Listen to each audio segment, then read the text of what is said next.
Cash. Ladies and gentlemen, group chat. Cash. It's $1 trillion. Hot. Ladies and gentlemen, happy Friday. We have a very special guest who looks very hip today, by the way. Off-white shoes, More Life shirt. Normally, I'm used to seeing him in a suit and being called a stud. And he's fresh off of a corona antibody test. He's a survivor. Yeah. So we have a coronavirus survivor. That's what the swag is. Yeah, that confidence. Yeah, once your life post-antibody swag. It is. It's like being Superman. It is. That's how I feel. Like, I feel super scared. I feel like if I had antibodies, well, you don't have anything to worry about. No. So you're fearless. So who are we talking about?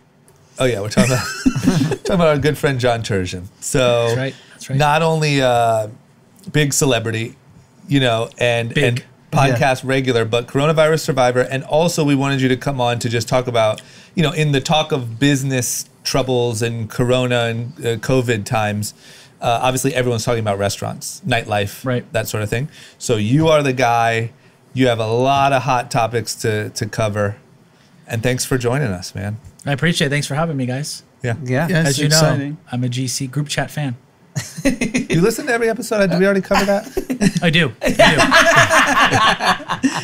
think he's on the clips. He's on the clips. I will say this. It's the it only out. podcast I've listened to. That's fair. That's good. Yeah, that's fair. That's fair. That is fair. Okay. It's nice, right? So where do we start, man? I mean, there's a lot of things. Can we start quickly with your corona experience? Yeah, I mean, I think that's a big thing for me because I had no idea I had it. There was like no symptoms. Yeah. So it was like very strange. Luckily, I have a very careful wife. So I was isolated, period. And, everyone was so paranoid, especially at the time, because this is early on. Yeah. Stayed very isolated. I still never know exactly what happened, but I tested for the antibodies. So you didn't even test while you were sick? You no thought in your mind that you had corona? No, and I also was never sick. That's the other weird thing about this whole situation. And I think more people have it or have had it than are saying, and I think there's like a fear of saying it. Yeah. Which is strange as well. It's almost like, would you be scared to tell someone that you had pneumonia last year? Yeah.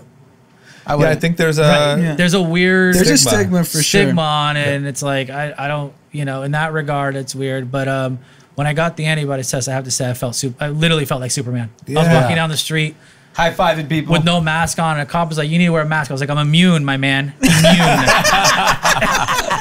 Oh man, I'm so jealous. 'Cause that's my problem. Is I feel like if we don't, we're gonna go get the antibody test. Hopefully we have them, but I'm gonna be paranoid for the next year. I think I'm here to tell you don't need to be. Okay. Oh, that's we got hot takes. hot takes. I just don't think you because need it wasn't to be. so bad. It's so. I think just like always, the truth slash solution lies somewhere in the middle. I do not think I lived it, so I do not think it's as extreme as everyone thinks. Survivor. Unless there's some underlying issue, but if you have an underlying issue, you should be nervous about everything. Yeah. You should be nervous about pneumonia. In this case, you should really be nervous because it's a weird, different thing for sure. Yeah. And I don't think it is as nonchalant as there are some people in that extreme. I think there's somewhere in the middle. Yeah. And I think that the scare tactic has worked. I think everyone's freaked out. But at this point, I liken it to like that party goer that lingers too long at your house. Yeah. This is like lingering too long. Yeah. We need to kick it out. We need to start living life again. Yeah. In some way, in a safe way. And did your wife get it? She did not. So that's why I think the whole thing is strange. Yeah. And I think we were really careful, meaning like we were so sanitary, so everything, but we lived in close quarters. So it causes me to really, I think what social distancing does is causes people to be mindful of them. I don't think that it's the answer. Yeah. And I think anyone thinks it's the answer is just kind of being short-sighted about it. I think it's more about being mindful of the washing of the hands and like all of that stuff that I think. Yeah, people are disgusting. Right. I think that's what it comes down to. Yeah. And so this just highlighted that.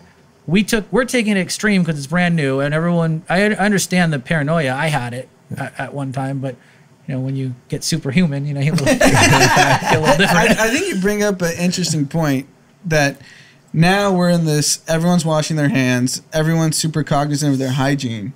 So if we open back up, it can never be as bad as it was. True. And Right? to your point, Right. early March, late Feb in LA was probably Oh, it was chaos. chaos. I mean, think about people at Lakers games. Everyone's high five. That's the worst it'll ever be. And everyone was coming back from Europe Well, and fashion then shows. don't forget Yeah. there was spring break, there was Mardi Gras. There's a lot of big congregations of people. Super Bowl. Marathon. But we'll never do that. I mean, not never again, but meaning not until there's not way down the road. And if you just eliminate the large gatherings and now the heightened sense of hygiene, you gotta imagine it can't spread the same way, right? Or It am I can't. just thinking about this wrong? No, it can't. I mean, he lives with someone who didn't get it. Yeah. Correct. Do you realize that you were almost the Rudy Gobert of the friend group because we have you on video hugging? Instead, it's proving my point. Yeah, you're right. Yeah, I did. Turns it right. Yeah. Maybe I'll you did. post that video as a throwback Thursday. Remember when everyone was afraid of Corona? Yeah. And that was me. I was thinking about it. All these people that had press conferences for their it's kind of strange now to think about it. Like Idris Elba or whatever. Is that what you're talking about? There was tons. They had literally press conferences about their. I remember on Coronavirus. Twitter when Donovan Mitchell, the player for the Jazz, Rudy Gobert's teammate, said he had it. It was literally like R.I.P. Yeah. Like the way Twitter reacted, they're like, "Man, we lost a good one." Yes. It's very strange. God, I just wonder how in 3 years, let's say, how are we going to look back at this and how we handled it? Yeah, that's always a good thing. All I can say is, my big thing that I found interesting is I really think in the matter of 4 weeks, we went from a society where you would look at someone wearing a mask out to it's the exact opposite now. Yeah. Where it's strange to see someone out without a mask on. Yeah. Yeah. That's so like how fast the human mind can work. Yeah. The psyche. So I guess what I'm saying is when I think when people look back on it, it's going to be an interesting time. And I do think it was key because I think it's correcting people's sanitary situations. Yeah, big time. I think a lot of good is going to come out of it. I think there's a lot of good in business and opportunity, but I'm like an optimistic person, so I like look at it that way. Yeah. But I do not think they're going to look back at it as like mass destruction. I don't think it's fair to look at it as certain wars, or I don't think it's fair to look at it as 9/11. I think that's when I hear stuff like that, it kind of bothers me because, I mean, it's just not. That's not what's going down. Yeah. Well, I mean, the comparison is more of like the destruction of way of life. When 9/11 happened, it was a change in the way of life, right? Like that's fair. So we operated differently after that, and I think after this, no matter what, for the foreseeable future, there will be a percent of the population that is going to wear masks, probably forever. Like I don't think it'll ever be looked at weird 2 to 3 years from now if you were wearing a mask. Like, No, I don't think so. Honestly, during flu season, I'm probably just going to wear a mask because I don't want to get sick. I'm more fearful if there's some sort of like copycat virus person that does like some airborne one or something. Like who knows what can come like a next from mutated this. form of this. I don't necessarily know about that, but I just don't know who knows what people are dreaming up in that regard. Yeah. Yeah, I mean, they keep saying that, like, this one's bad, but it's not the one. Like, if there was one that was But like... who's saying that? The media? Well, no, what I'm Fake saying... news media? No, That's the problem I have with media. But no, I think it's a good thing. I think they're agreeing with you. I'm saying this is crazy. Like, sure, crazy times, but this isn't the one. This isn't the pandemic that really caused 30 the million impact. dead, yeah. If the death rate was higher in younger, healthier people, this could really be Right. And then bad. and This is more like a warning shot. Like, hey, this can happen. And to that Yeah. point, the fact that independent, objective investigators are not allowed in this Wuhan lab Yeah, it's right weird. now. It's weird. Like, let's cut the shit. It came from the lab. Yeah, I mean, Whether it was yeah. intentional, whether they it's wanted it, Pretty like, factual. yeah.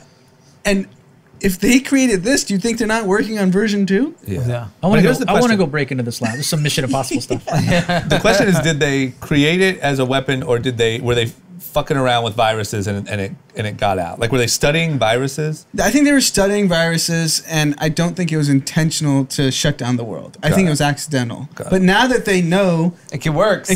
Well, now they see how America handles it. Yeah. Every other country is like now ahead of us. Yeah, and it's clear because of SARS, Asian countries were better equipped to handle this. Yeah. Because they actually had to shut down in the mid-2000s. Right. Yeah. Okay, let's jump All in. good points. Let's jump into business, restaurant stuff. Yep. What's going on? I mean, We saw a comment on Instagram that you were quoted in an Eater article saying you wouldn't make celebrities wear masks in your restaurant. First of all, erroneous. good start. Better start. Fake news media. Oh, I just wanted to comment on it. I came in soft. Sounds like Jake Tapper. Well, over it's here. true personally. Yes. I would agree with that statement from a personal level. I did not make that statement, nor would that go down.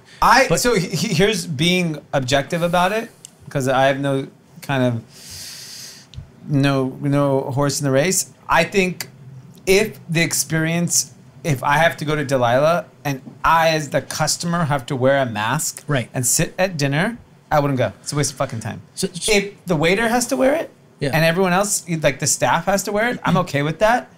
Because I get that, because it's for their safety also. But if I'm going with a group of friends that I feel comfortable with, that are tested or feel okay with hanging around, why should my experience be ruined?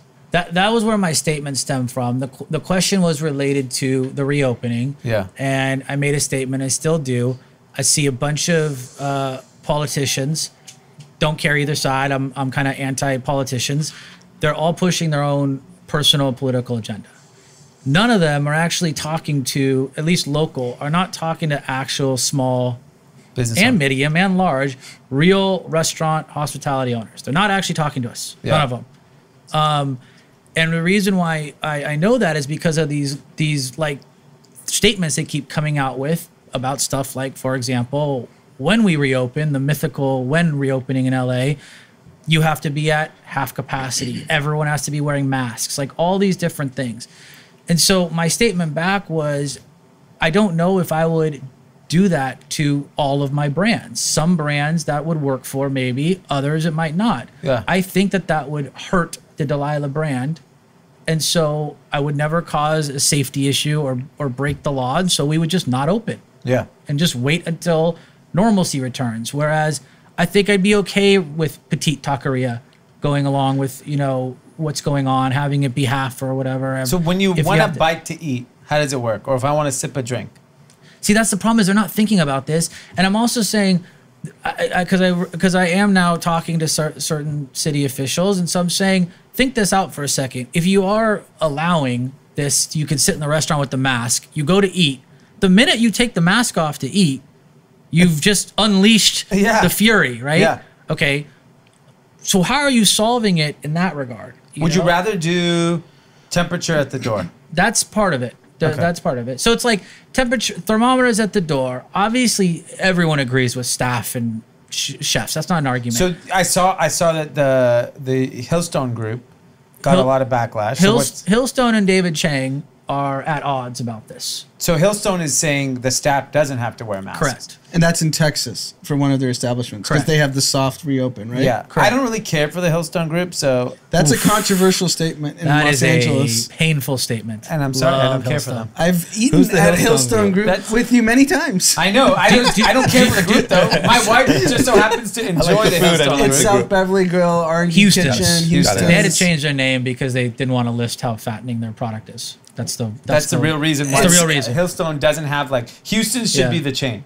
Right. But instead, they They just made a law. in every town they have 5 names. Yeah. So they don't have, and so they don't. That French fry is $1,000. Forget yeah, the you French can't fry. list that. We think you're eating healthy with the salad. It's probably 2,500 calories. Yeah. Got it. Okay. So, and they're getting backlash for saying that? They're saying that the staff doesn't have to wear masks. And David Chang, a lot of people outspoken saying that's wrong, which I actually I don't think they're right either. I think that I think you need to be crazy sterile with your staff, with your candlers. I would be very happy to have a staff serve me with a mask and gloves on. And I'm the most nonchalant about but I think when it comes to staff, that's great. I don't think you should dictate what your guests do. Yeah. Just don't. If I don't like what a place is doing, I don't need to go. Yeah, you don't have to go. Like, let people do what they want to do in that regard. You should do as many safeguards as possible.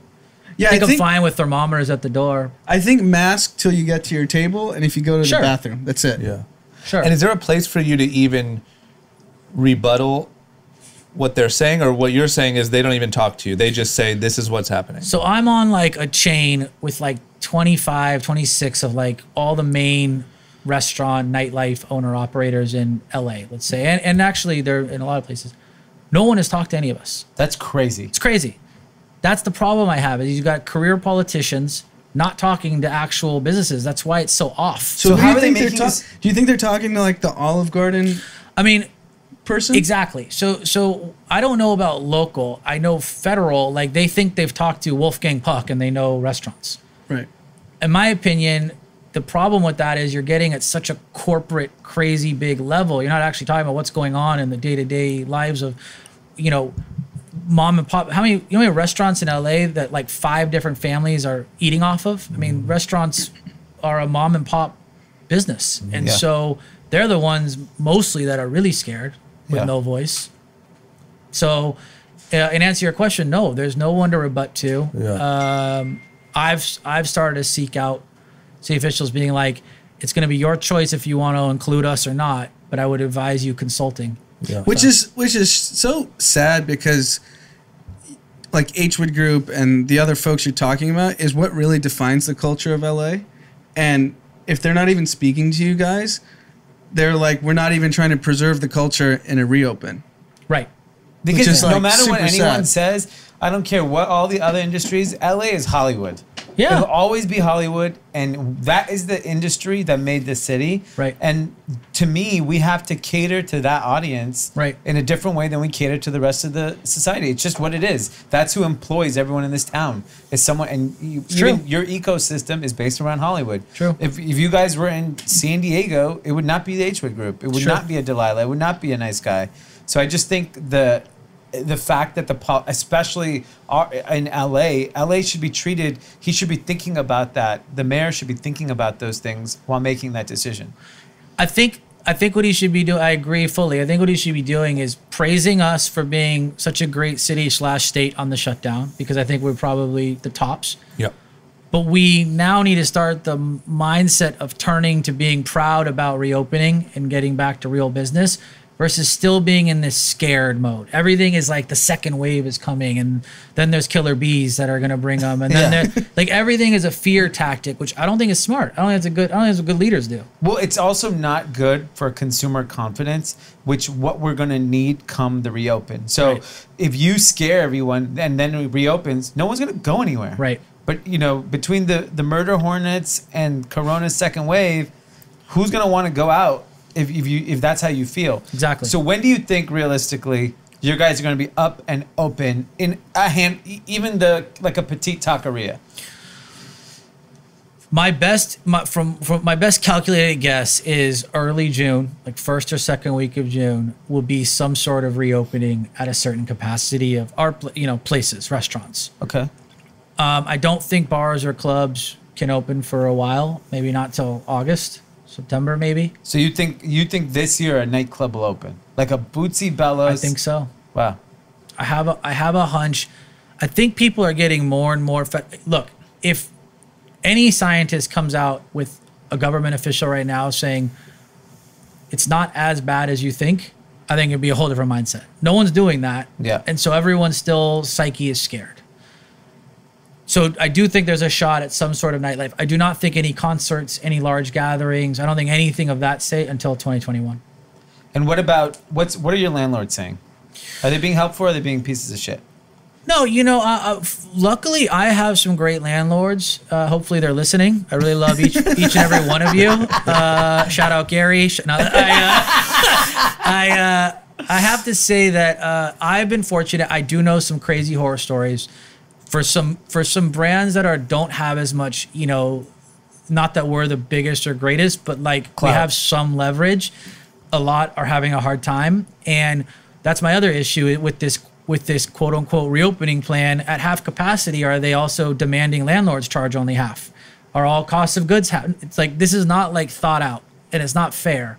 Not that life is fair, but I do think it's worth more communication, because no, there's no set guideline on the landlords. Luckily, for the most part, we've been handling it well, and we've had a good experience, and they're being really cool about working out deals.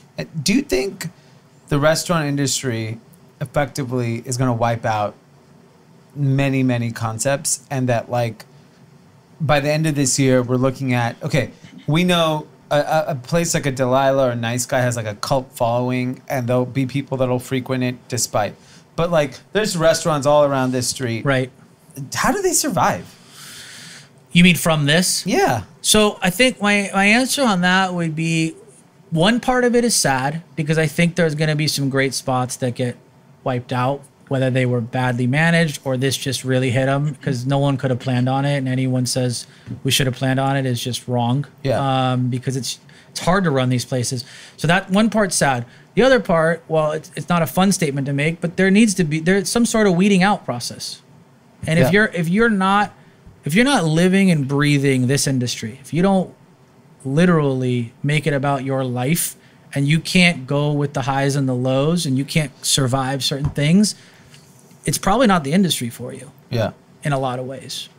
So I do think there's going to be some weeding out. I don't know if that's that bad. By the way, that might be some of our own concepts. I'm not immune to that. Like, it's a scary time. I mean, you're pretty immune right now. Pretty immune. I've been walking around. I've been touching walls. Yeah. I touched the door with bare so hand. Did you touch the elevator buttons? Twice. Oh my god.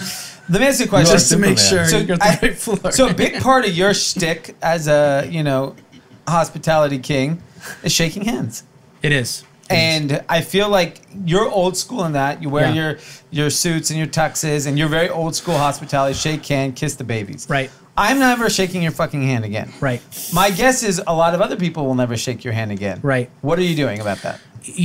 Just how I said, I'm optimistic. Okay. The silver lining of it is, I also am king of awkward encounters. I don't know how to, I have a lot of weird, like, I don't know if I give them a high five or a pound or whatever. Yeah. So it's saving that. Okay. I agree with you. I don't think people want to shake hands anymore. It's made it so much easier. I do a natural like wave. I do an air pound. I do stuff like that. Yeah. And it's very natural now. But here's where I think I that's think you a just flaw do a bow. I'll tell you why. Just reinvent. I'll tell you why it's going to be a challenge for you.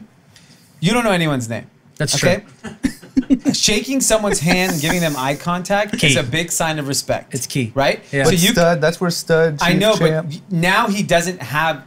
It's a disarming effect. Yes. If you can put your arm on his shoulder, Right. what's say, up, champ? and just say, "How you doing, Stud?" Yeah. Now you're just not going to stick your hand out. You're like, oh, "What's up, Stud?" It's just You're right. It's a very different experience. Yeah. So what I've done lately is the few interactions that I've had with people is I've actually made a comment of it. Like, I'm a hugger, but I'm gonna do that, and it's like kind of as an icebreaker. Okay, so you don't have to even say their name.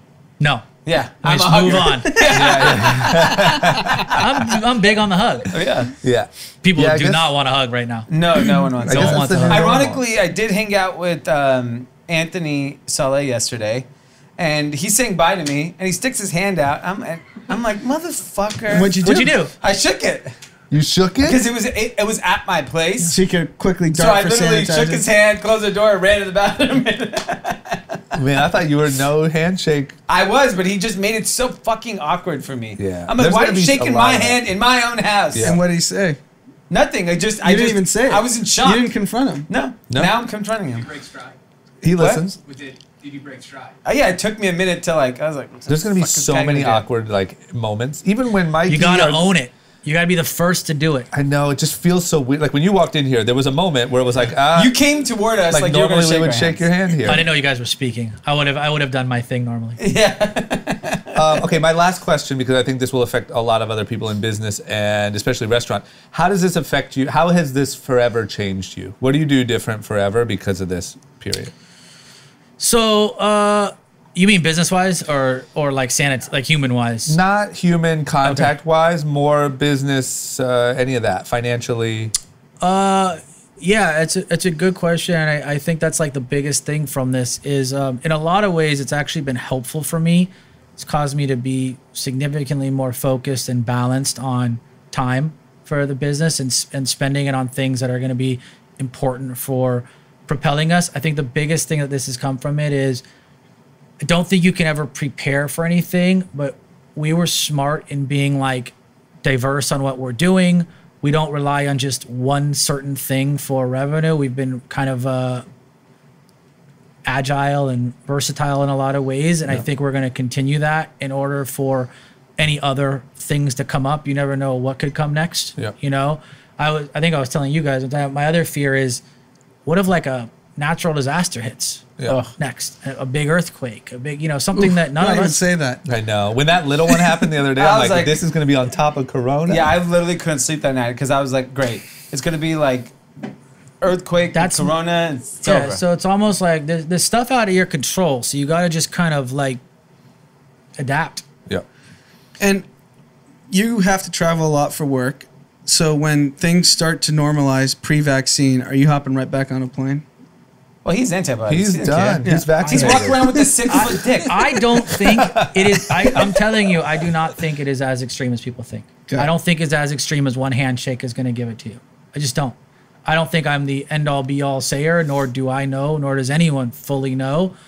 But I don't necessarily want to like go through the rest of my life being scared of my shadow to go on a plane for that. At this time, if there's some new airborne disease, then sure. But I would. Now, someone was trying to have me fly somewhere now, and I didn't go.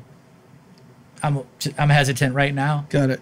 Got it. You know? Got it. And that's just the human brain, you know? You know what scares me about travel is not domestic travel.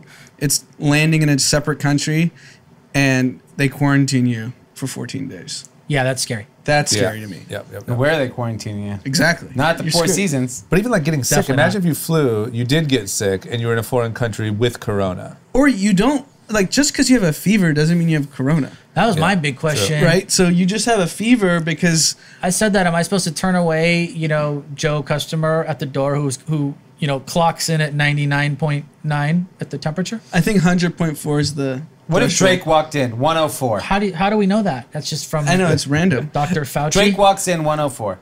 He's in. I'm carrying him in. Or he has a Drake shirt on. What level of fame do you have to have where... He's going to give him the gravity blanket in the booth. First of sweat it all, out. one name fame, you're getting in no matter what.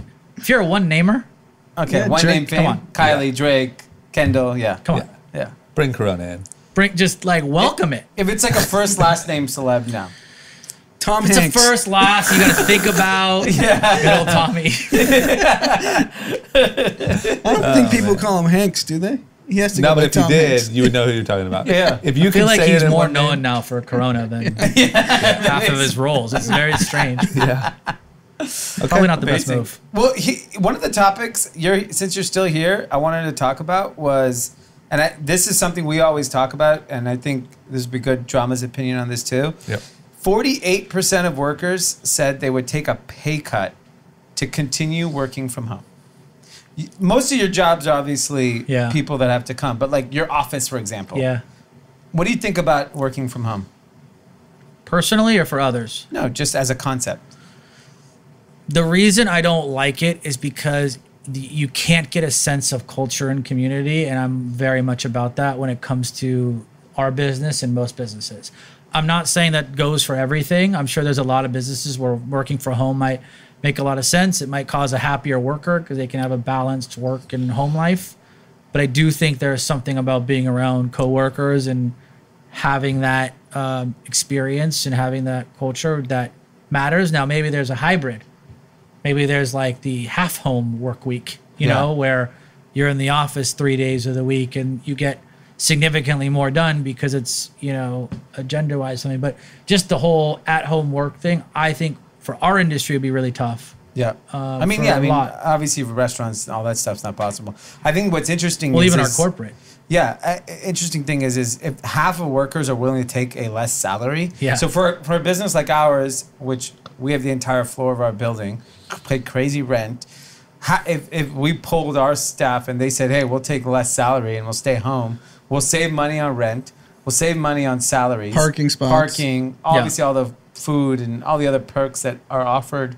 I mean, for us, we would be significantly more profitable immediately. You know what worries me about that statement as well is I don't know how factual it is. Like, are they planning on having like side work? Well, they're when saying at is home? that commuting costs money.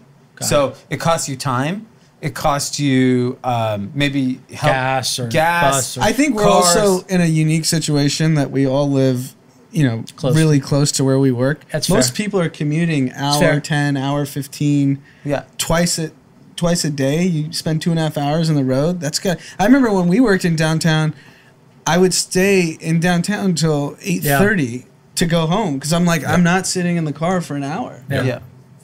Yeah, I agree. I agree with Terz 100%. I think, especially if people are down for a pay cut, I might offer that next week and just see. Yeah. But Never have to come back, but you lose 10%. because I mean, you're saving rent, and if you save that, holy cow! Yeah. It sounds like everyone saves. So, but there is a void of just like the excitement of liking the people that you're working with and like throwing around ideas. So like maybe you do like a bi-weekly lunch thing, or I don't know. There is something need to be missing, more than that. though. Yeah, 'cause I can't stand Zoom. And I think what Yeah, I Zoom think- is stupid. Oh, Well, you just don't care. There's no like camaraderie. There's Yeah, no, it's like, no- so like, and I it's can't imagine like the wins you can even feel like you're a part of if you're not the CEO or president or founder. totally. Because like if you're a mid-tier employee and something big happens, you're not That's the walking problem. around high-fiving. you see or everyone doing this on air mute bumping. on Zoom. Yeah. Yay! We had a big. And I also think the other part of it is the reality is the 8-hour workday is 2 to 3 hours on work from home. Yeah. And so they're like, why would I sit in the office for 8 hours when I can be Netflixing at 2:30? I guess you could cut hours. You could say 10% discount, 10% hour cut. Yeah. Yeah, because Work you from don't. home. You get the same work Lunch done. is now saved. They're saving money. They're saving time. They're just going to stroll down to their fridge and. I mean, if we had any resemblance of a reopening, meaning they can go to the mall, parks, restaurants, there's zero chance they're ever showing back up to an office. I'm actually My worried people team are has getting already used to asked. not working. Yeah. What's that? I'm actually worried people are really getting used to not working. And what's going to teach, unfortunately, senior executives at companies, you don't need as many people. Yeah. yeah. Yeah. That's gonna be my the staff scary is already asking because they're hearing about phase 2, they're hearing about whatever, and they're already saying like, hey, like we're not gonna have to come back into the office soon, are we? Like people are already like, yeah. So that's gonna be Is a it moment. just because we have kids that I love coming into the office? I mean, I talked to I our d- parking attendant. It's in also the a work ethic thing. I don't have kids. I love it. third I love floor. coming in. Third floor parking attendant. I asked her. I'm like, oh, I mean, our building's empty effectively. Yeah. I'm like, oh, you're still coming in? She's like, I have 2 kids. No fucking way I'm staying home. Yeah. That makes sense. Yeah, I stay home because it's easier, but I really miss. There's something about just leaving and coming here where these group of people are working on something, and then going home and you can kind of shut off. Yeah, maybe it's the boomer in us. We need to be Yeah. at the office to Yeah. be productive. I definitely think that. But That's take true. Pete, for example. Yeah, Pete Pete's comes grinding. every single day Yeah. because he knows, even at home, even if you had a good setup, it's just not, you don't, it's very hard to be productive in home life when you have distractions. Right. Yeah, Pete's more boomer than all of us. Yeah. Yeah, I mean, I guess if I lived in a mansion, I could find quiet space to just. But I would get away argue with that it, yeah. it's all relative. Like it's still your mansion, and Right. you're like, just to get out of there and go to an True. office is important. Yeah. Yeah, I don't know. I think it's going to be tough to see what this reopen looks like. Oh, And true. I actually think for your business, it's actually going to be hard because a California, and we talked about this, a California unemployed person is getting the extra $600 a week plus the stimulus check. They're trying to pass another stimulus check. Oh, it's crazy. A busser has no reason to come back and work for you. Oh, I'm learning that. Yes. Yeah. It's gonna feel like when you've been getting paid that, same as mass, same as we keep talking about, you just get used to that. Yeah. So having to go in and work all night Right. at a restaurant for less money, And with the risk of potentially getting corona, Right. why the hell would you show up? Right. it's gonna cause a weird thing. With me running around hugging everyone. Drake 104, give me a kiss. Come here. Oh, that's good. What are celebrities saying? Are they bored? Are they itching for action? You don't have to name names, but like, are they just kind of like? They're itching for action. Is there private Actually, parties Everyone wants going to on? everyone wants to get back. What? You guys hosting any private putting together private basement What are you parties. hearing? No, we've been careful, but that they are going on. Yeah. There's been a lot of secret parties. Like Like is celebrity Zach Bia parties. staying home? Zach Bia has been out and about quite a bit. Yeah. I mean, I just can't imagine that he would be home. His generation isn't fully grasping it. Yeah. I'd venture to say the older generation, like old, is not fully grasping it, only for a different reason. I think they're more like, we've been through everything. Yeah. The kid generation is just like, They're still partying. they just want to party. But so, Yeah. what about your why would you bottle care? spenders, right? They're the guys who are a little older, not super old. I have a few texting me to just open this week so they can spend on their own table with no one in there. I'm actually serious. That's so good. And there's no one else in there. They don't bring their They few just friends. don't care at this point. They just want to spend money. People are fed up. Yeah. I don't think it's about that. I think they just want to be They want action. back to normal. Yeah. I mean, I can't imagine the first night Delilah could be in capacity. It'll be a normal record one. night. Yeah. Ironic that it's the 20s again. Yes. And the whole ironic. theme, the whole theme of Delilah It is 20s. ironic. Yeah. So you're expecting a big boom once we're back. I'm actually not. I think it's gonna take. I think it's gonna take a second. I Yeah. do. Yeah. No, I'm truthful about the sense that I think people's psyche are gonna take a second. I think it'll come back, but I think it's gonna take 6, 7, 8, 9 months for people to really be back to normal. I don't think it'll be back with a bang Yeah. in that regard, but I do think people are itching to get back. Yeah. Yeah. So That's there's what- gonna be like some Yeah, give and take. I think there's a chance there's like at Delilah, there's like the Orange County beach effect where Right. like you see some people going and Yeah. everyone's like, fuck it. Yeah. You know? So I just think in those crowds. Yeah. But we'll see. It's all an experiment and we have no idea. All right, so John, you've been a very popular guest, especially on the name issue. Leave us with some parting words. The parting words is You've had a lot of Ne- pet peeves. I'd say I have had a lot of pet peeves. What are some of my big ones? I forgot what they were. Yeah, you had a We running can save it list. for another. I want to do another a pet episode? peeve subject. Yeah, you have a whole pet peeve. What there was a big one. There was a big one. I would say my parting words are heartfelt here. I would say you never get too high with the high or low with the lows. And right now you got to really take that to heart because this too will pass. And I think that people need to realize that and not get so down or so jaded and so scared. And so it's more about letting things kind of play out on their own and not be as paranoid or in your head. And I think kind of just trust that society has gone through stuff like this since the beginning of time. Great. I like that. I like it too. I feel good about the future then. And what I'm I'm here excited to, re-enter restaurants. I like that. Yeah. I'm not, I'm out and about. I like that. I was at a house yesterday, I got a haircut. My life's back. Quarantine's over for me. Phase 2. Oh God. I'm phase 3 already. Stop I with the skipped a phase phase. All right, thank you, Good luck, Thank you, guys. John. All right, guys.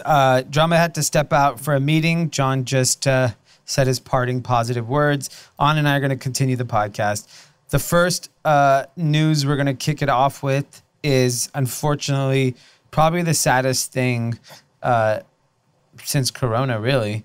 And it is, if you have not seen the video or heard the story, Ahmaud Arbery, a young man, 25-year-old young man, was running out and about in Brunswick, Georgia, and got into an altercation with two males in the neighborhood who thought he was a burglar, end up getting into some physical altercation, and then just cold blood.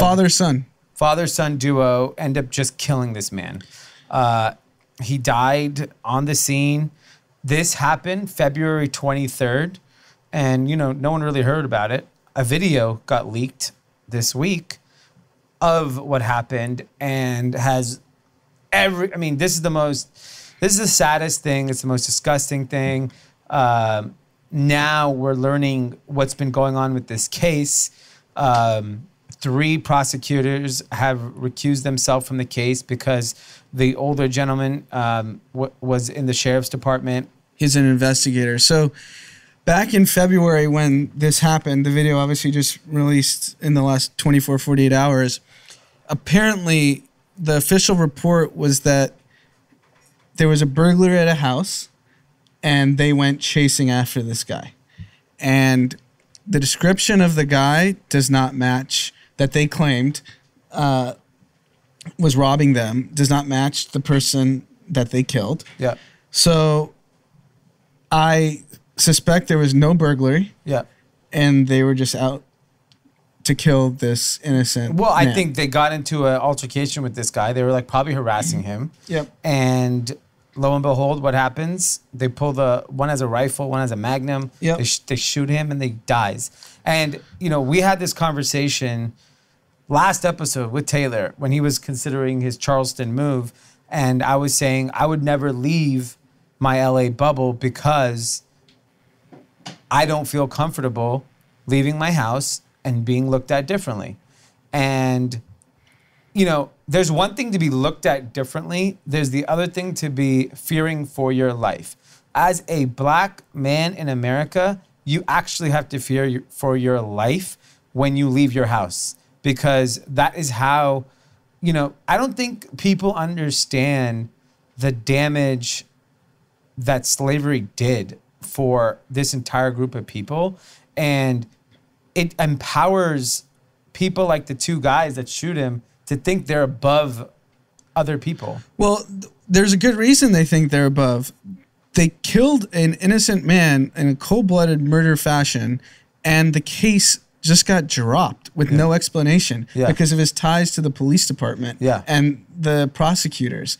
So if it weren't for this viral video that comes out in the last couple days, this would have never been heard about. No. The family was investigating like, this doesn't sound right, what they're saying, but they had no one to go to because the police department was against them. Yeah. So for people to just like, I don't know, man, it's just so sad because when it's just a distrust in institutions across the board, like you distrust literally everyone. How can, if this is the police department, prosecutor, investigator all against you and kill an innocent man and there's no repercussion just because there so happens to be a viral video, how do you have faith in anything? Yeah, you don't. And I think that continues to be the problem, that like one of the biggest reasons why I'm a Democrat and why I'm liberal, it's not because of all the other reasons that everyone sits and fights and argues about. It's purely based on the notion of race. That's it. That I think people of color are mistreated generally. And I'm not even talking about me. I'm not a mistreated person. I've gone through life pretty untouched, whatever, occasional racist comment here and there, who cares? But like for black people in America, it's just fucking unfair. It's totally unfair. It's, you're fearing for your life. You're fearing for the way you're treated at work. It's beyond disgusting, and there seems to be no solution. And you take a place like Georgia that is in the South, that you hear things that are getting better there and there's progress, and this is the middle of this, nasty pandemic, and you think people have some sort of sense of like camaraderie. And this happened obviously pre-pandemic, like a week before. This is February 23rd. Right. So it's mind-blowing to me that, someone goes out for a run and never comes back. As someone that goes out to run all the time, I can't even imagine going out on the street, going for a run, and then fearing for my life that I might get shot and killed. Like, how do you even reconcile that in your head and then go on with your life knowing that that is a possible repercussion for just going out for an exercise? And what's even scarier is the letter of the law is that if you fear for your life in Georgia and you have a gun, you can shoot them. Yeah. That's so subjective on what fear is, and what you can just pull out a shotgun and kill someone, and if they're dead, they don't have the ability to say, no, I actually wasn't doing anything. Yeah, and that's the problem, is if you're going to do it, you might as well kill the person. Yeah. This is the Trayvon Martin issue. These people know the law, and they take advantage of it. That's always the thing. Any police officer or anyone in law enforcement, if you have a gun in your house, I have multiple friends who've been told this by law enforcement, and someone intrudes and you are going to pull out the gun, they better be dead. Yeah. Because if they have the right to tell their story, yeah, you could be charged with something else. Yeah, exactly. And so this is going to continue. I mean, we obviously, everyone knows we have a gun problem in this country. We have a race problem in this country. And you combine that with the South, which is fucking unbearable for people of color at this point. Yeah. I mean, it all has always been, for that matter. I just don't, there's no real solution for it. And I hate to say this, but like, you got to just avoid these areas. Like, we can't even live there. You can't consider these, like, we need to let them go bankrupt. Right. You know, they need, you know, people, these economies can't thrive if everyone abandons them. I know that's easier said than done. It's like, oh, everyone come out west. We have a better life here. But this idea is just so tough to stomach. I don't even know what the solution. I've been so angry hearing about this story and what's happening and how people are being affected by it. And, you know, you've seen a lot of people come out and speak on it. Even Bernie Sanders, Joe Biden came on it. And I actually think Joe Biden can win the presidency off this alone. But why? I don't think the MAGA voter cares. No, it's not the MAGA voter. You need to energize people. Right. Energize the base, bring out voters because you care about this situation. Yes. I think this is such a big topic. This is not going away. This is going to be the biggest thing in the news for the next month outside of Corona. And Joe Biden has not energized anybody. And Joe Biden said he went against the guys and said, these guys need to be tried for murder. So the fact that he's standing and he's essentially a Southern person, he's in North Carolina, right? No, Delaware. Delaware, okay. Take that out, Tim.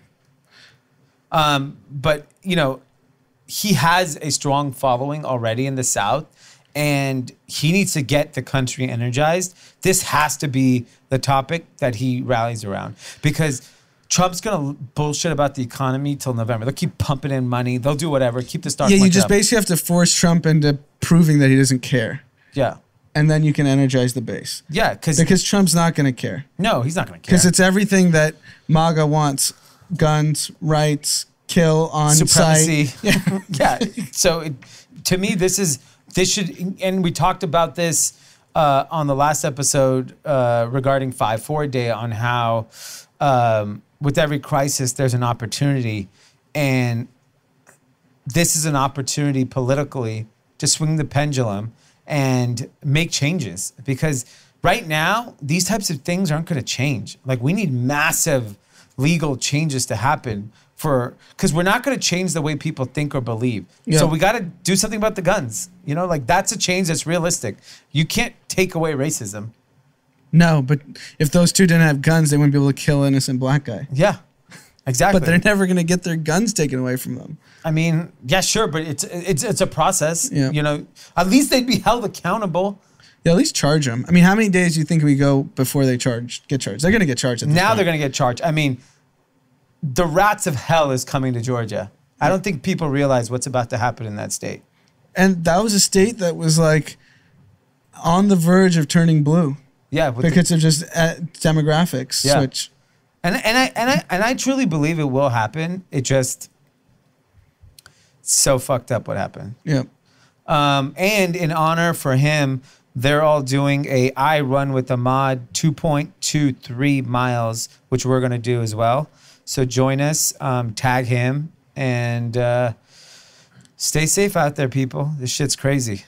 It's super sad news. I didn't want to talk about it, but I can't avoid it. What's even crazier than this, which I thought is one of the craziest things that I've seen all year, is there's about to be a historic snowstorm in the Northeast in the middle of May. Freezing temperatures. In New England area, they're expecting 6 to 8 inches of snow.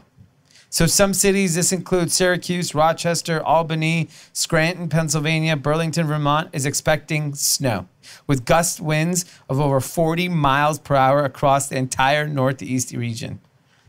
So it's going to be colder than it was on Christmas Day. Yeah. In the middle of May.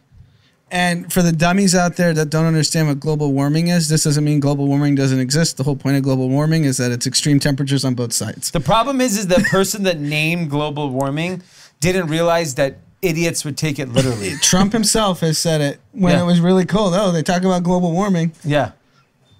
He doesn't get it. No. But this is insane. So global warming needs a rebrand. Yeah. It does. If I'm like a climate change person, that's why climate change is a little bit better, but it's not scary. It needs to be scary. Greta needs to get on this, huh? This could be her lane. This could be Greta's big comeback. Yeah, if she rebrands it, the problem is no one's going to take it from her seriously. Yeah, who could do it? The Kardashian, Kim Kardashian. Who could Does, take, nobody Taylor hears it. raised his hand.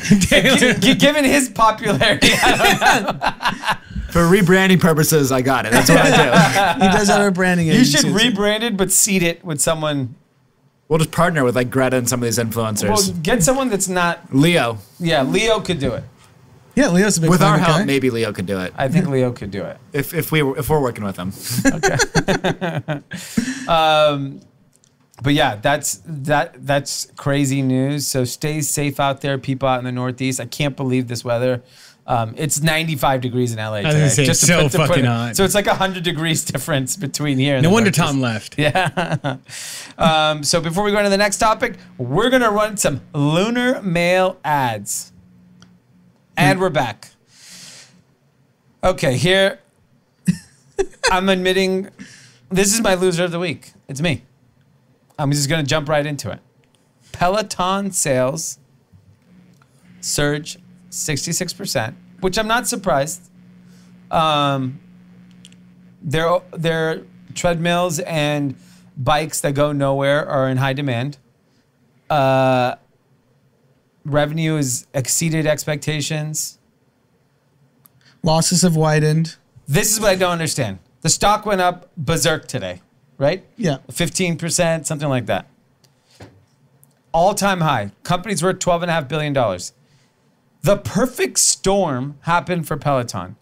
We were not allowed to go to gyms. People still had money in their pockets. They bought Pelotons. They stayed at home. These guys still lost money.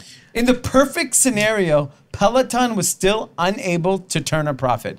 This is the biggest pile of shit company ever. I don't care if the stock goes to, they're worth more than Ford. Peloton is worth more than Ford. Ford defines America, defines manufacturing, defines innovation. They created the assembly line. Peloton sells a bike that loses money and is worth more than the Ford Motor Company. We should be burning these in the street.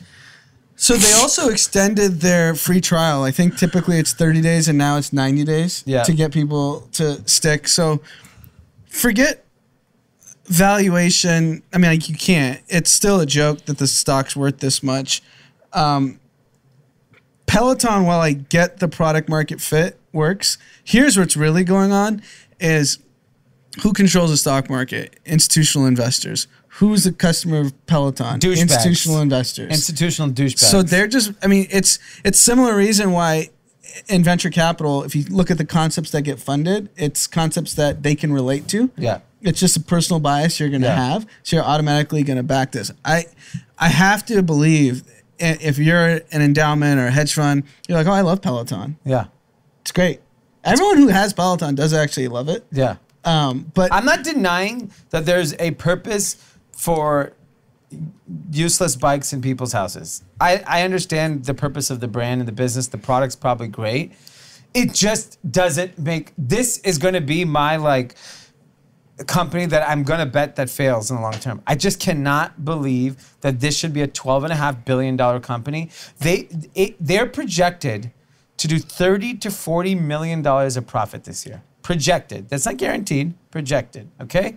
At $12.5 billion, that is 300 times their best case earnings. 300. So there's no chance they'll be profitable. Yeah. I guarantee it. Because it's gonna the tide's gonna change. But the revenue will grow because Yeah. they will. There's a shortage on bikes. I think it's a 7-week wait now. Yeah. So they'll have all this pent up demand, and gyms will. I think there's going to be there is a permanent shift. I don't think gyms ever get packed the way they used to. I think once you knew you could be healthy, you would go back to a gym. Why wouldn't you? It's fun. Post vaccine, I don't see gyms. Yeah, that's a year. But so yeah, they're going to have this momentum for a while, but they're definitely not going to be profitable. I No. can guarantee they're not going to be profitable. Exactly. So the fact that even in their best case profit model, they're 300 times earnings doesn't make sense to me. No, I agree with that.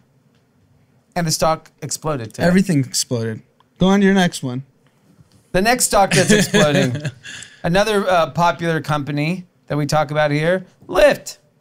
Lyft stock surges 23%. Surges.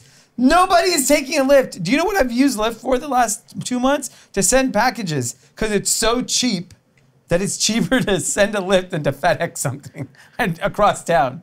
And they're seeing a surge in stock price because there's some demand signs that's incurred. I mean, they're trending for early May, negative 70% year over year. Negative 70%. Negative 70%. Negative.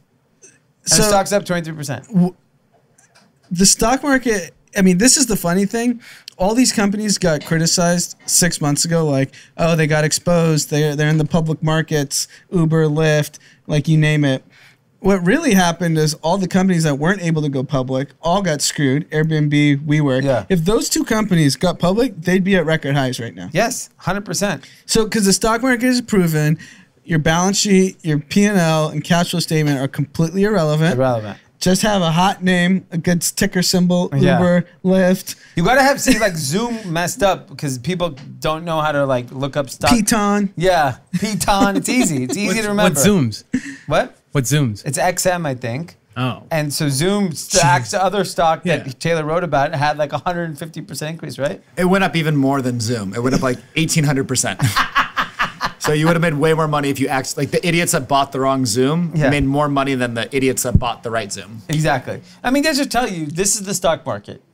It's complete and utter fuckery going on. Complete. Fuckery. And then Uber comes out, which, you know, they couldn't have anything good to say.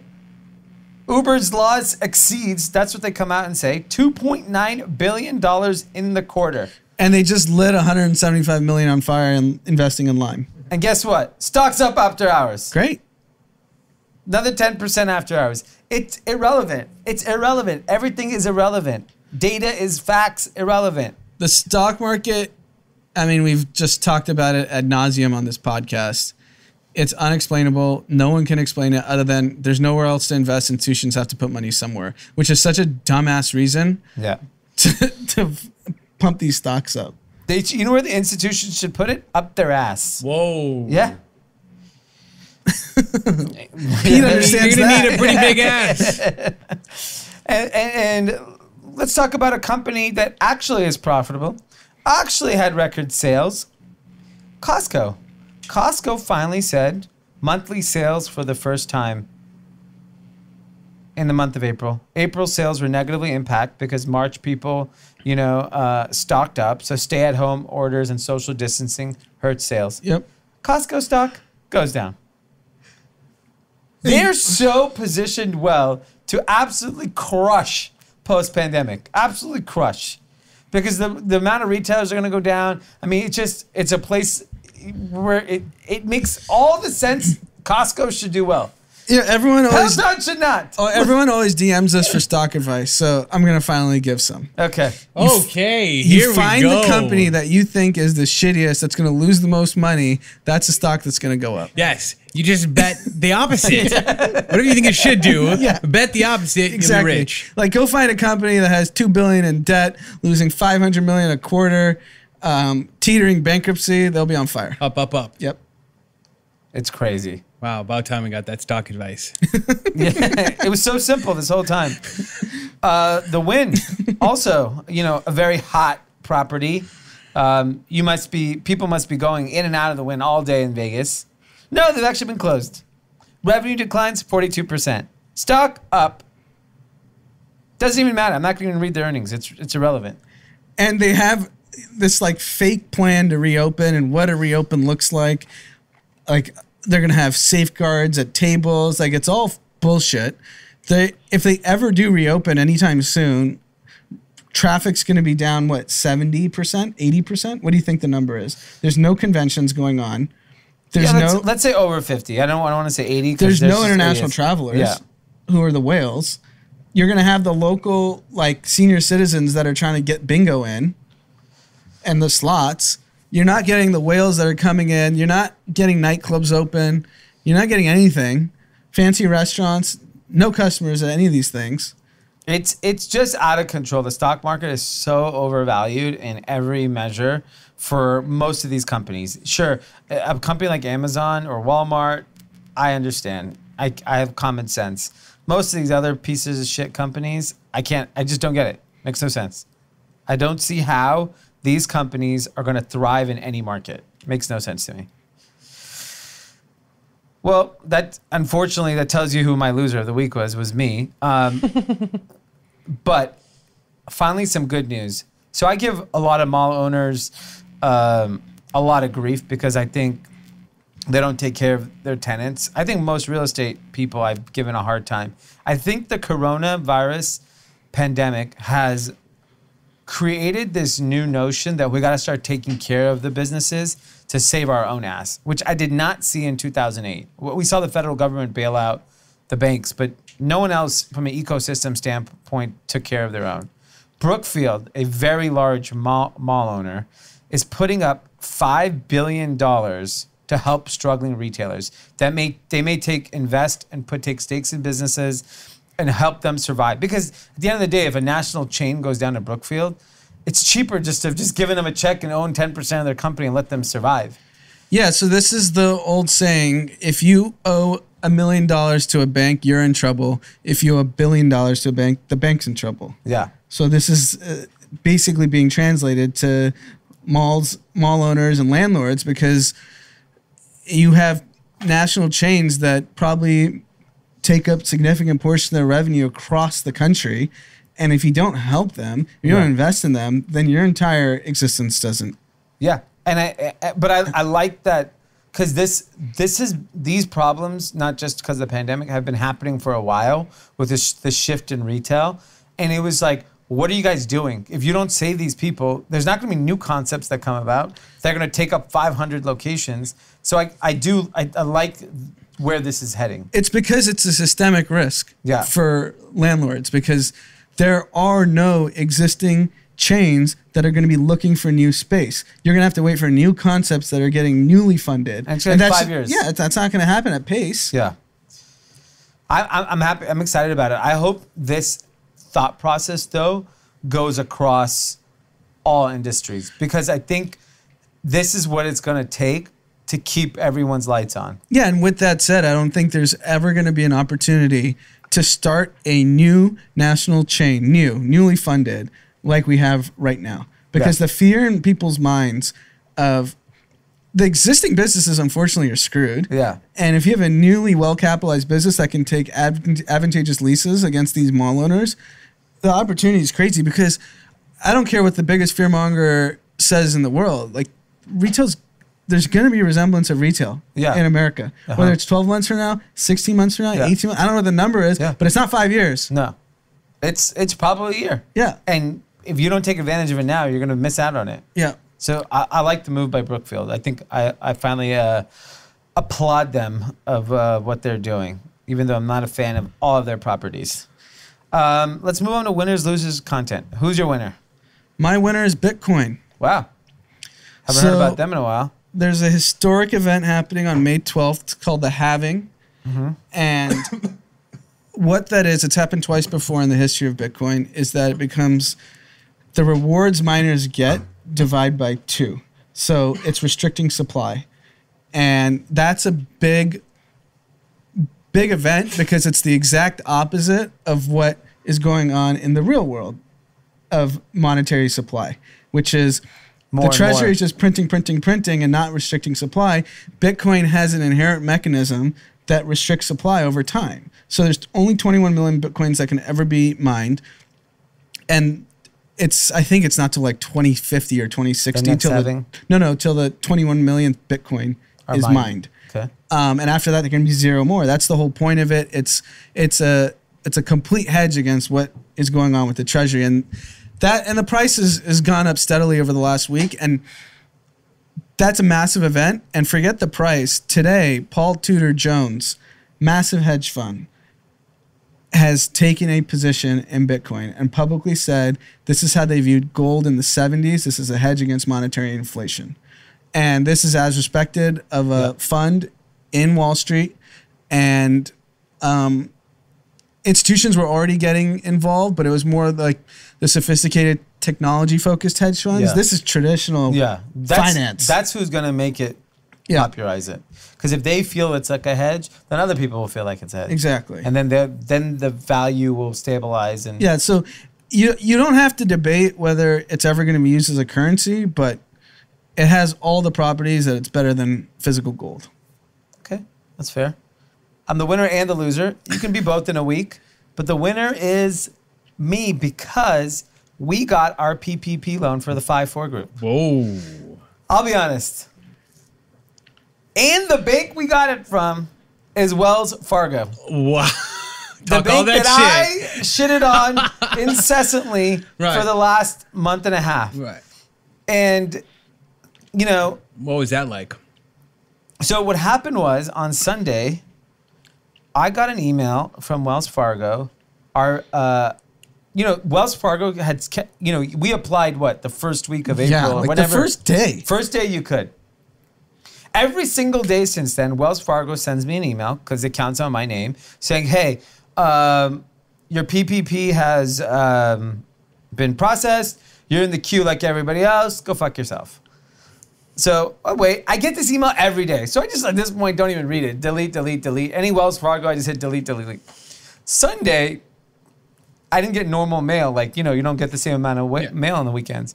Sunday, I wake up in the morning and it says, congratulations, you've been approved for your PPP loan.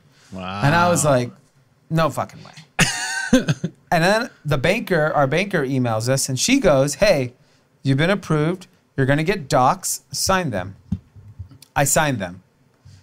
I still didn't believe it's real. So, because we just had a bad experience. Wells Fargo writes back, and she's like, after you sign it, you'll be funded within a few days.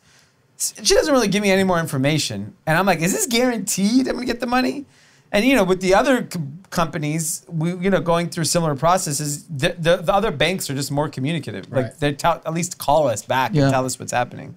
Finally, we go through the process, and today I wake up in the morning, and the bank account had the money, and it said PPP loan. And I was like, I cannot believe we actually got it. Like, I have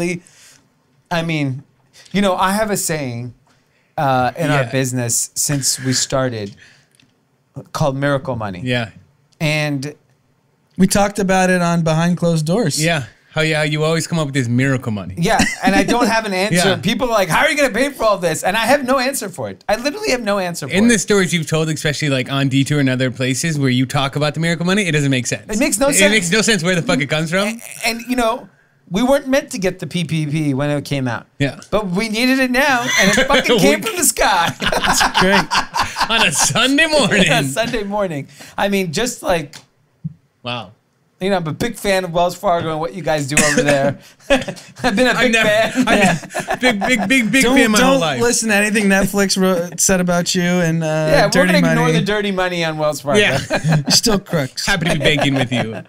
That's my winner. Are you not going to leave them now? Banking wise? I mean, as of now, we have no reason to. I mean, at least till the loan clears up. Yeah, I was going to say. Who's your winner? No, I already had my winner. My loser. Oh, yeah. Sorry. My loser couple today. Jason Whitlock. Oh, yeah. Jason Whitlock is a well-known sports writer, sports commentator. He likes to go basically against anytime any black athlete, black person says something on a controversial subject and always wants to zag when they're zigging. Yeah. And so LeBron posted like a heartfelt message about the killing in Georgia. And you could just tell it was just in the moment, like he was just mad. He's just like typing and, he wrote this long message. And then Jason Whitlock basically said he's all he's doing is shit stirring the pot. You're not being hunted and hunted down every day. I don't know why you're making these claims. It just completely misses the spirit of the message and dissecting it word by word just to get, clickbait. He's done this many times before about when LeBron talks about racism. And the act is just old. Like, I get, like, you can... all he's doing is kind of going towards that Clay Travis crowd because he's like the accepted black guy in MAGA world that gets to shit on black athletes, and because he's black, he's allowed to go a little further than a Clay Travis can. Yep. And it's just like, I mean, what are you accomplishing by doing this other than angering people that are already angry about a situation? Like, this isn't the time to mince words through an Instagram post. Like, well, the message, he's only pandering to his audience of white people that think they're going to agree with him. Yeah, because he gets the pass to shit on black athletes without getting the recourse of shitting on black athletes. Exactly. And that to me is sad, but he's just being opportunistic. Yeah. And then my other loser is Supplantation. What happened to them? You don't know what Supplantation is? No.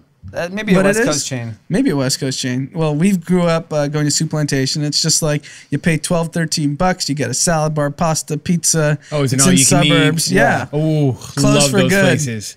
The entire chain is closed. Maybe it's a suburban thing in the West Coast, but there's Supplantations all around that we went to. It's a piece of Is it nostalgia. like a Golden Corral type of like? That might be a Wisconsin Midwest But chain. Golden Corral is Chinese, right? No, Golden Corral is like all Okay. types of All food. types of food. Yeah, this is like pseudo healthy. Oh, okay. Fake Soup. healthy. Yeah. Soft serve, Yeah. unlimited soda. I'd go. We were saying there is a play for a high-end buffet experience with better quality food, right? Like we were joking. Anand said Four Seasons Sunday brunch was the perfect, but you go a family of four, it's like $1,000. Yeah. Yeah, Once you have geez. drinks in. Put a dent in your bank account. Yeah. But that to me is like a good example. That's still gluttonous food. It's not healthy. Yeah. But I think there's a play of like a healthy, well-curated buffet experience that could live in the suburbs. I mean, the idea of a buffet is social. It's fun. Obviously, we need to do post-vaccine. Right. It's also disgusting. But I think there's a play for it. It doesn't have to be all like gluttonous, unhealthy food. Right. The only other loser I wanted to add was the royal family. Wow. They, exiled Meghan and Harry. Meghan and Harry just dropped $18 million on a new house. Yeah. Talk Did they about really? bands. Yes, in Beverly Hills. Oh. And Where is it? In Looks Beverly like Hills? money is not short. No. Looks like they told their salaries, said keep it. We're gonna go buy an $18 million house, and Wow. and the house is Tyler Perry's old house, and the purchase was arranged by mutual friend Oprah. Wow. Wow, they're really nestling Hobnobbing. into this Hollywood Yeah, they're lifestyle. really fitting well around here. Oprah Winfrey's your real estate agent? That's a flex. Yeah.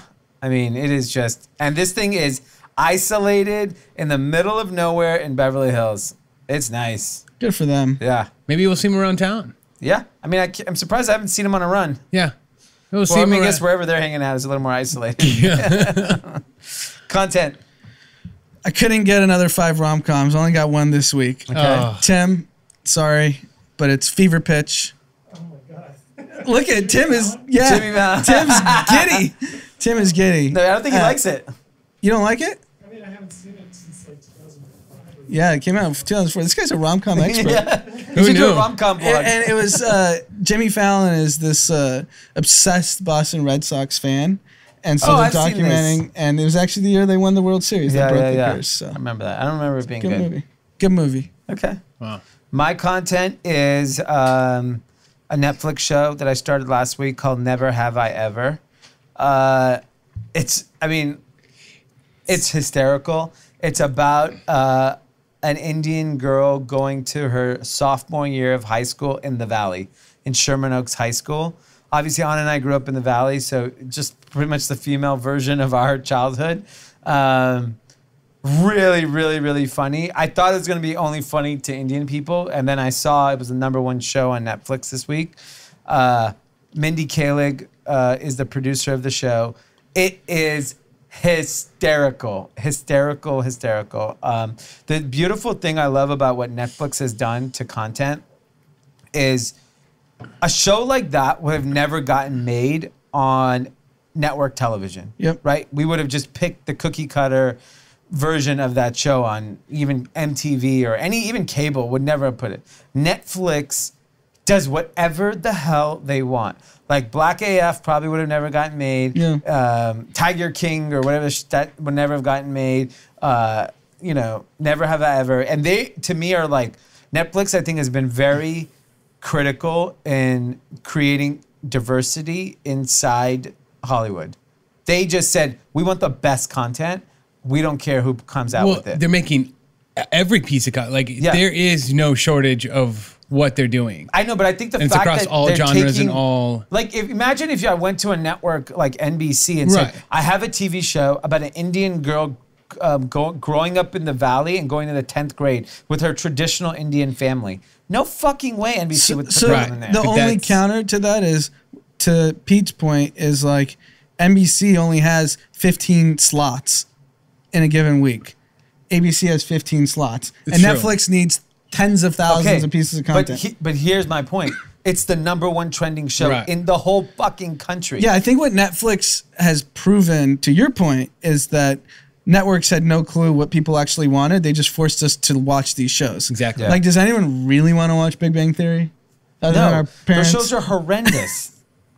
Big Bang Theory, Young Sheldon, whatever, trash. Disgusting. Like, made them a lot of fucking money, though. Sure, but like they're not good. No, They're no, not I good agree. shows. Now Like, network television is just so awful. Well, it's Like, all just forced. And you watch Netflix and it's actually creative content, and you let creative people be creative as opposed to putting them in a formula. All network television is a formula. Yeah. Once in a while you get a Seinfeld that they barely got made. Yeah. Right? Yeah. There's so many stories It about- rated low. It rated low the first season. So one of the biggest things with Netflix right now is they're killing it with the content and leading everybody else.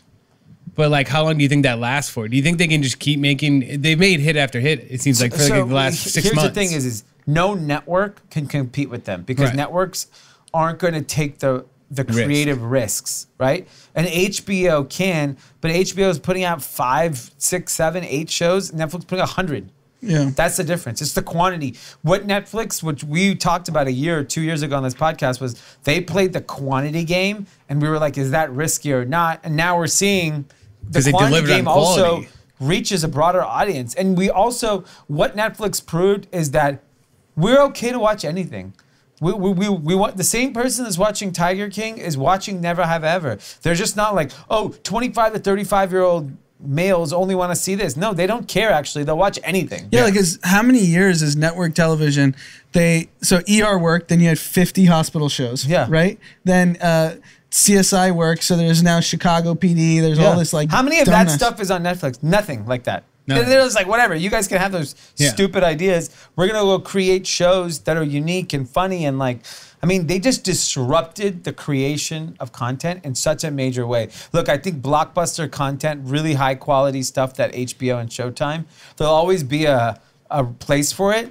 But like Netflix is going to get good at that too. But do you know the huge disadvantage that networks have is they're working on outdated ratings like the Nielsen ratings and old white guys in executive office greenlighting shows. Whereas Netflix is putting out thousands of pieces of content, watching data, who's streaming what, did people fall off at 10 minutes, 5 minutes, 30 minutes, and they keep making shows that have higher retention. Yeah, it just shows you how poorly run networks have been for decades. Yeah. That's all this shows me. Yeah, and I think like everyone is saying that e-commerce got accelerated by this pandemic by 10 years. I think content is going to get accelerated 10 years because of the pandemic. Because they've come out with banger after banger. Now everybody has to like re-innovate to try to even compete with them. Like I'm living on Netflix now because I don't every go time to another I platform. Think I find something else, another you know, Extraction comes out, boom, boom. murder, and I love it. Because you just sit on that top 10 and it rotates and you're like, this is fantastic. Fire. It's great. Because then I'm like, this is the good shit. Yeah. I don't have to like sit there and try to sift. Yeah. You have anything to say, Pete? No, not really. Okay. I mean, this is a big weekend. It's phase 1 reopen. I'm sure you'll be. I'm going on a yacht Saturday. Are you really? Yeah, I got plugs. What part of town? Down in Marina. Okay. Not Newport Magamon. How many people on the yacht? I don't know yet. Is it a yacht or is it a... Apparently it's a yacht. I'm being told it's a yacht, but who knows what that means. Who's on this yacht, Taylor? Don't worry about who's on the yacht. Yeah, Taylor's not on the yacht. Taylor knows. Taylor will spill the Does beans. Taylor know? Let's see if Taylor knows. I actually don't know, but it's definitely not a yacht. I have no idea. I know it's like a 6-person boat, and they're saying it's a yacht. You wait. We'll take videos. Yeah, we need a picture on the yacht. Okay. Reopen phase 1. Yep. There I am. Are you gonna be drinking Costa Bravas on this yacht? Yes. So you're with the Costa Brava guys. Yeah. Like Real detective work there. So now we know who's on the yacht. Yes. About Are you all gonna it be? is. Are you working it, or are you? No. They're allowing you party. No. They've been making Pete hang out with them and just take pictures and Yeah. do some Smart. brand work. Smart play. I'm planning big things here, guys. Don't worry. All right, guys. Well, have an incredible weekend. Enjoy phase 1. Phase 1 weekend. And if you're not subscribed to the newsletter, head over to melrosestreetjournal.com. Yes. Our new site. Good job, Pete. Do we want to make the announcement right now about the site? We don't want to. Just check out the site, we melrosestreetjournal.com. won't make anything official. We'll just Click the news melrosestreetjournal.com. tab. Scroll through it. Yeah. I don't like doing big launches. Okay. Okay, I'll do a I think small it's a bad launch. idea. Pete's Okay. been writing some articles. Okay. Pete's actually literate. Wow. Again, I I mean, mean, I'm his not a great glasses- writer, but Didn't you get a journalism yes, degree? I got a though? journalism He has, degree. he's the only one qualified to write out of all of us. and I write terribly. So if you click the news tab on Melrose Street Journal if you want to see Pete's writing. Yes, and we have Behind Closed Doors on IGTV and Instagram where we talk about a whole bunch of dumb shit, and we actually have somebody really big coming on Monday. And then we're bringing you guys back. Okay. Who's coming? I can't say. Okay. But I want people to tune in. Okay. We can talk about who we had last time. Yeah, we had Ryan Tierney. Yeah, he talked about his big exit from Paradise. Oh, wow. Yeah. Richie Big is. announcement. Yeah. I was here yesterday. He made them wait 2 hours to record. Yeah. Yeah, he was real talent. Then he recorded in your office, dude. And he called it a pice of shit. You made fun of your little white table on Yeah, the you have side. a folding table as your desk. It's very rude Oh, of my him. God. Shut up, Ryan. That's it. That's all I got. All right, guys.